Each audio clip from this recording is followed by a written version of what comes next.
নমস্কার, শুভ সকাল। আজকে হলো সরস্বতী পুজো, আর এখানে সরস্বতী পুজোর সমস্ত কিছু জোগাড় নিয়ে এখন বেরিয়ে পড়েছি। আর এদিকে দেখো আমার দুই ছেলেও রেডি হয়ে গেছে, দুজনই দুটো হলুদ রঙের পাঞ্জাবি পরেছে। আর বড় ছেলে এখানে ওর বইগুলোকে এর মধ্যে বেঁধেছে। এখন যাব, চলো ঠাকুরতলায়।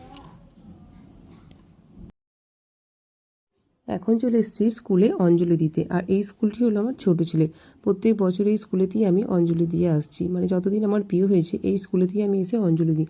আর আমি খুব সকাল সকালে চলে এসেছিলাম, তখন দেখি সেরকমভাবে কেউই আসেনি, শুধুমাত্র পুজোর জোগাড় চলছে আর ঠাকুরমশাই পুজোর সব জোগাড় করছেন। তার জন্য আমি একটু ওদের কাছে হেল্পও করলাম, মানে একটু ফল কেটে দিলাম বা মটরশুঁটিগুলো ছাড়িয়ে দিলাম, এইসবই করলাম। আর ঠাকুরের মুখটা দেখো ছোট্টখাট্টোর মধ্যে খুব সুন্দর হয়েছে, যেহেতু লাইট কম ছিল তার জন্য খুব ভালো দেখানো হয়নি।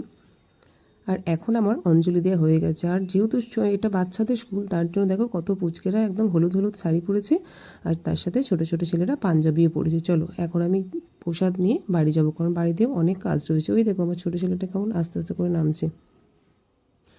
আর এদিকে প্রসাদ নিয়ে নিই, আর এখন আমার প্রসাদ নেওয়া হয়ে গেছে। চলো প্রসাদ খেতে খেতে বাড়ি যাই। আজকের মতো ভিডিওটা এখানেই।